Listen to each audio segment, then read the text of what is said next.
സുഹൃത്തുക്കളെ, ഇന്നത്തെ വീഡിയോയിൽ നമ്മൾ കാണാൻ പോകുന്നത് നമ്മുടെ ഫോണുമായിട്ട് ബന്ധപ്പെട്ട ഫോണിന്റെ സുരക്ഷയുമായി ബന്ധപ്പെട്ട വളരെ പ്രധാനപ്പെട്ട ഒരു കാര്യമാണ്. ഇത് നിങ്ങൾ എല്ലാവരും ഇന്ന് തന്നെ പറ്റുമെങ്കിൽ ചെയ്തു വെച്ചിരുന്നാൽ വളരെ നല്ലതാണ്. നിങ്ങൾക്ക് അറിയാവുന്നതുപോലെ നമ്മുടെ ഫോണിനെല്ലാം ഒരു ഐഡന്റിറ്റി നമ്പർ ഉണ്ട്. അത് IME നമ്പർ എന്നാണ് പറയുന്നത്. അതിന്റെ full form international mobile equipment identity number. ഇപ്പോൾ നമ്മൾക്ക് ആധാർ കാർഡ് ഉള്ളതുപോലെ ഫോണിന് ഒരു സ്പെസിഫിക് ഐഡന്റിറ്റി നമ്പേഴ്സ് ഉണ്ട്. അത് എല്ലാ ഫോണിനും വ്യത്യാസം ആയിരിക്കും. ആദ്യമായി അത് എങ്ങനെ എടുക്കാം എന്ന് കാണിച്ചു തരാം. അതിനായി ആദ്യം നിങ്ങൾ കീപാഡിൽ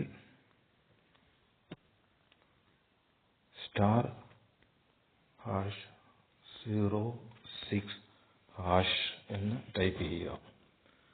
അപ്പോൾ സ്ക്രീനിൽ നമ്മുടെ ഫോണിന്റെ ഐഡന്റിറ്റി നമ്പർ വന്നിരിക്കുകയാണ്. ഇവിടെ ഇപ്പോൾ 2 IME കാണിച്ചിട്ടുണ്ട്. അത് ഡ്യുവൽ സിം ആയതുകൊണ്ടാണ്. രണ്ട് സിം യൂസ് ചെയ്യുന്ന ഫോണാണെങ്കിൽ 2 IME കാണിക്കും.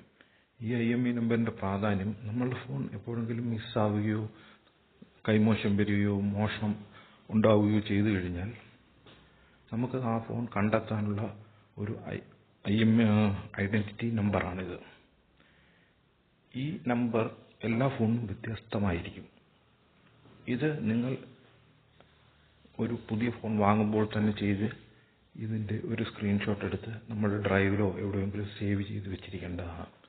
അപ്പോൾ നമ്മുടെ ഫോണിൽ മിസ്സായി കഴിഞ്ഞാൽ നമുക്ക് പരാതി കൊടുക്കുന്ന സമയത്ത് ഇതൂടെ കൊടുത്തു കഴിഞ്ഞാൽ ഈ IMEയിലേക്ക് ഈ നമ്പർ നമ്മൾ പരാതിയോടൊപ്പം കൊടുത്തു കഴിഞ്ഞാൽ ഇതിലേക്ക് ഏതെങ്കിലും ഒരു സിം കാർഡ് വേറെ ഒരാൾ ഇടുകയാണെങ്കിൽ അപ്പോൾ തന്നെ ആ ആളുടെ അഡ്രസ്സും എല്ലാം മനസ്സിലാക്കിയെടുക്കാൻ പറ്റുന്നതാണ്.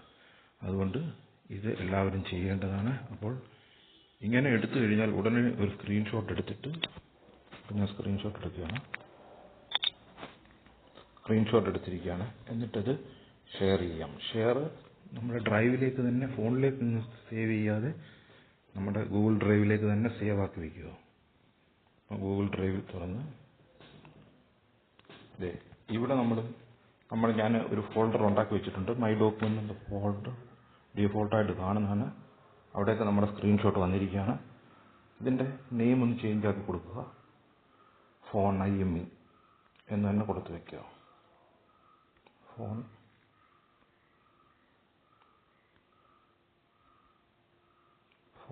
IMEI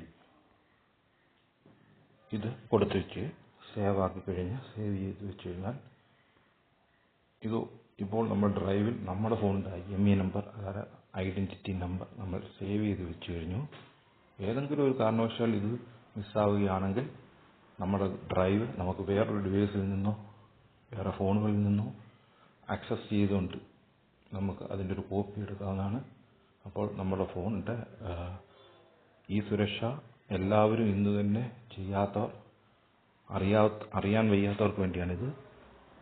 അങ്ങനെ അത് അപ്പോൾ നിങ്ങൾ ചെയ്തിരിക്കണം എന്നാണ് എനിക്ക് പറയാനുള്ളത്. Okay, thank you.